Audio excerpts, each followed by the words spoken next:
This morning, can we just pray one more time?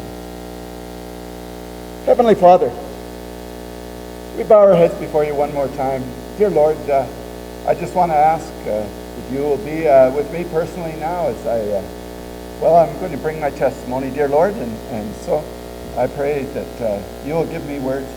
I want to ask, dear Lord, that you will open the hearts of each one here this morning, our hearts and minds, to receive this message. And so I ask and pray this in Christ's loving name. And so, today is kind of a borderline day, I guess, being the end of February, because when March gets here, well, it'll be 2 years since Marianne and I have come to Penticton here, and I feel like I'm bringing you my testimony, kind of still like a point of introduction. So, I just about forgot about this technical stuff that we do here. So, press the buttons. Here we go. I got it now. I got it. Okay. So I wanted to talk about, to get us started, I wanted to talk about Psalms 23. And so, Evelyn, I say, thank you for reading that for us, and thank you to each one that has helped this morning. And Psalm 23, I truly just want to focus in on the 6th verse. I'll invite you to come with me to the 6th verse. But really, when we read Psalm 23, is it not kind of a package deal? We want to hear the whole thing together. But now, as we look at verse 6 in particularly, we say, surely your goodness and unfailing love will pursue me all the days of my life, and I will live in the house of the Lord forever. This is my first test. See if we can make it switch. Okay. So I ask you, when we talk about the word pursue, that is the word that I wanted you to focus in on. And as we read this collectively together, unfailing love will pursue me all the days of my life. And so I ask you, have you ever felt pursued? Perhaps by another person, by an animal. Sometimes to be pursued can be scary. What about those to be pursued by God? Well, as I tell you my story, I want you to answer that question. I'm just here to ask questions. Really, I don't have a lot of answers, I find, in life. I just have a lot of questions. Like for instance, what about coincidence? Any of you think you believe in coincidence? Well, what is the definition? Have you thought about what a coincidence is? And so when we get out the dictionary, Webster, he tells us coincidence is a remarkable concurrence of events or circumstances without apparent, that's causal connection, not casual, causal connection. And so I ask you once again, when you hear my story, if you think coincidences happen. My story begins, about 40 years ago. And I have added that up this week several times. I want you to know. I don't know where that time has gone. But 40 years ago, on a construction site near Rocky Mountain House, Alberta, I was a younger man, about 25 years old. A lot of years. You're not old now.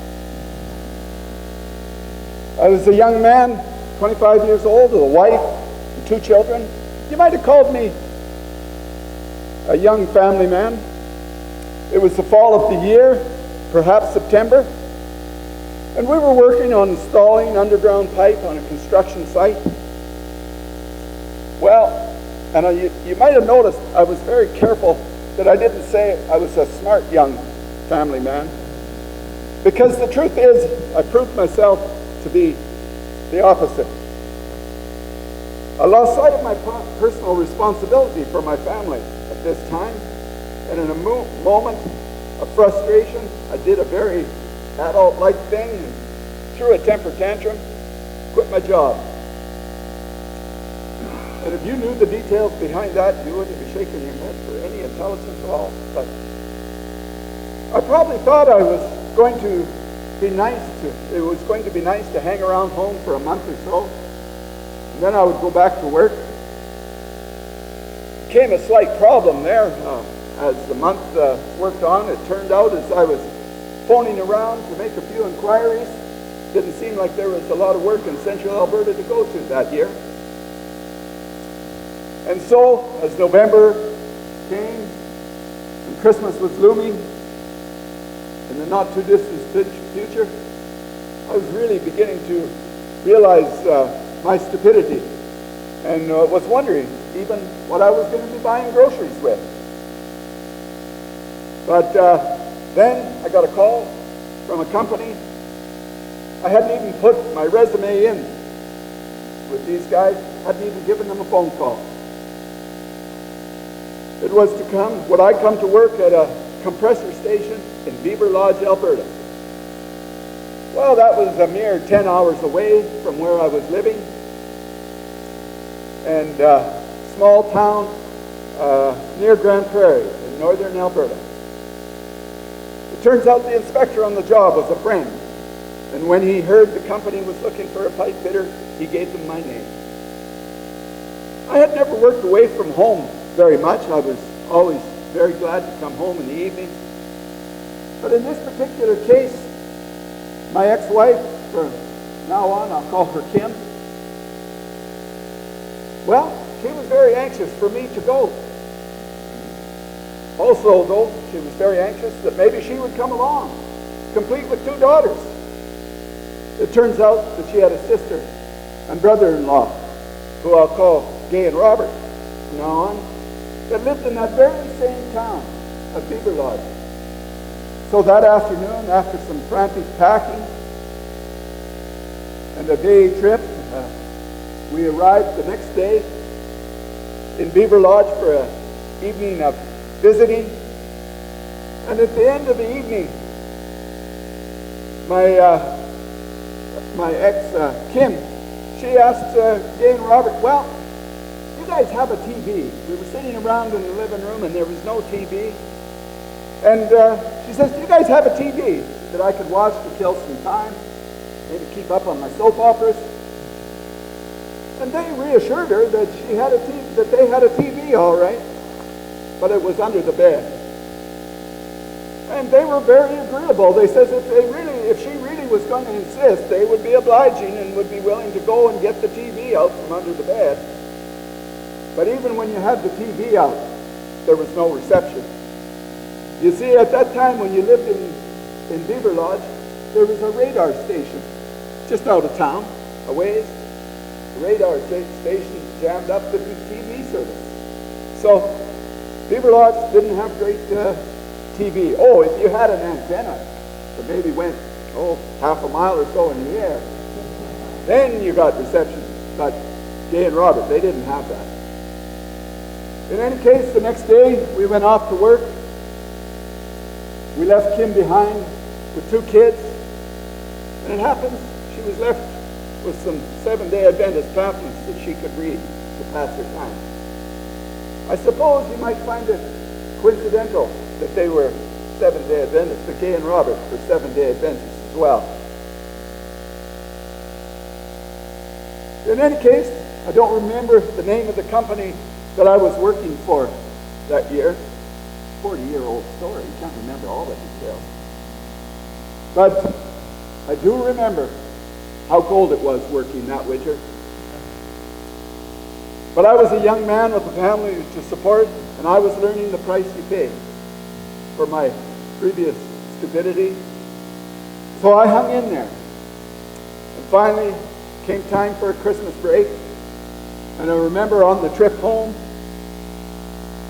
conversations happened. You know how it's really the passenger's job, keep the driver awake, Kim began to cry as she was explaining to me that in these pamphlets that she was reading, these Seventh-day Adventist messages, they weren't such bad messages, that perhaps they were right. For me, I was very offhand. I was focused on celebrating Christmas and then getting back up to Beaver Lodge. I guess I just wasn't quite cold enough yet. And so, you say another coincidence? Or was God somehow getting me in a position so that I could listen? So that I would listen? I lasted on that job until early spring. And then somehow, I got a job closer to home. And I don't remember how that happened either. But then back at home, and once again, I'm not sure how it came about, but I was greeted at the door when I came home that tonight a pastor was coming with the very intention, or with the very purpose of wanting to give us a Bible study. I do believe it was perhaps Kim's other sister, Martine, had set the whole thing up so convenient that all we had to do was agree to it. I was truly most irritated, boy, there's a lot of difference. At that time, I was truly irritated. But I thought I was too polite to phone anybody and tell them not to come. So I would go along with this one Bible study. And Kim was told most clearly how she had better be thinking of some words that after this Bible study that she would ask this fine gentleman pastor not to come again. And so we had our first Bible study. And it was God is Love. And our new pastor friend was getting ready to leave. And he did turn and suggest that if we were interested, he would be willing to come back and to give more Bible studies. Kind of a coincidental thing for a pastor to do. So Kim began her spiel on how much she appreciated his offer. But her and I were going to continue with our very own Bible studies. And he really wouldn't have to come back anymore. That makes me gag when I think about it even now. At which point, though, I thought it was best if I interrupted. Because I think I was truly more interested in Bible studies than what I cared to admit. And so I asked when he could come back next. And it began then, our weekly Bible studies with Pastor Murray and his wife Bev when she could come. And at that time, Pastor Murray brought a little TV this big. Funny how TVs had anything to do with this story. But he carried also a little film in his pocket. And we ran the film through. And who knows, we knew, I guess, he knew what the subject matter was going to be that night. But we went through, God is Love. We went through Nebuchadnezzar's dream, very much like maybe we're studying in Daniel right now, his statue, history, food, clean foods, unfoods, and always after the film had gone through, the discussions began. And did we discuss? And our studies went on for a long time. And Pastor Murray's patience were unbelievable. We had a few interruptions, but most importantly, he kept coming and studying with us, because the day came when Pastor Murray, after our study, he probably stood up and said, "You know, I have something to tell you guys. The truth is, I'm being pressured to go to Andrews University to get my master's degree. You guys are at a point that you have to make a decision. You see, with a few more Bible studies, you could be baptized. And so I'm here to ask this evening if this is something you'd be interested in." Well, at this point, as much as we had had Bible studies, We hadn't made much for lifestyle changes. We both still drank. My ex smoked. Oh, and speaking of lifestyle changes, maybe you guys want to think about starting to come to church. Kind of a nice thing to do. But now we were faced with making several lifestyle changes so that we could be baptized in about a month's time. Well, drinking, we could forget that, although it was a significant part of our social lives. By this time, Pastor Murray had done a great job of introducing us to some of the Bentley church family, which did a fantastic job of introducing us to social friendship. You can believe me when I talk a little bit about hospitality. I know from experience what I'm talking about. Smoking, on the other hand, for my ex, was a different thing. Kim, I suppose, wasn't so much different than other smokers. She enjoyed her smoking. And, she was good. She was good. When she got pregnant, she was very easily able to quit smoking and drinking for these months of baby's development. And the problem was, I guess, that after baby come, she enjoyed a little too much about picking up the cigarettes again. And I remember even after she had smoked for a while, she was going to quit on her own fruition, and probably much complaining and encouragement from me. And I remember the frustration between us, the discussion between us was so heated that even though it was very much a pet peeve of mine, I was offering to go out to buy cigarettes.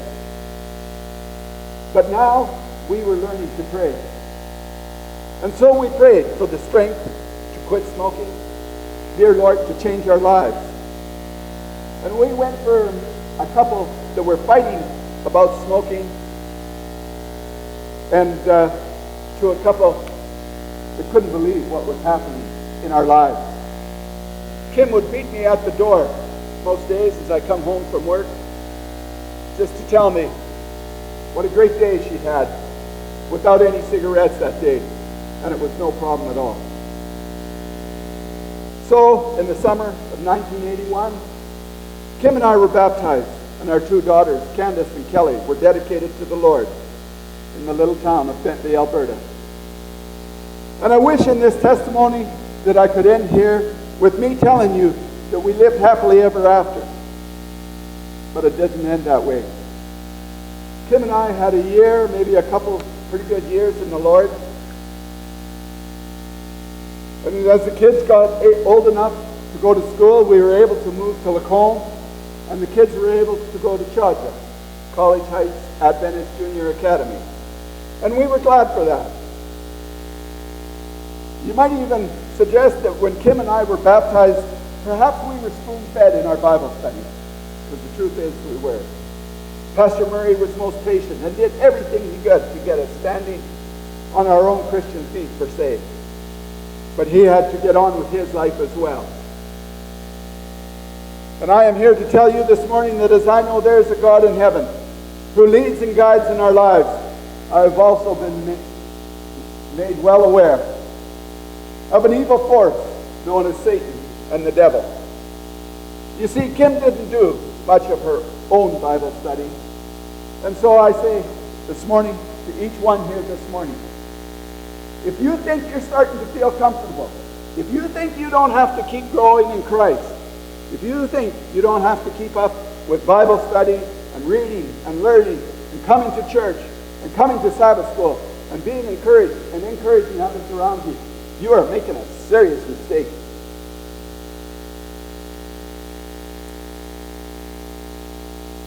It happens for her.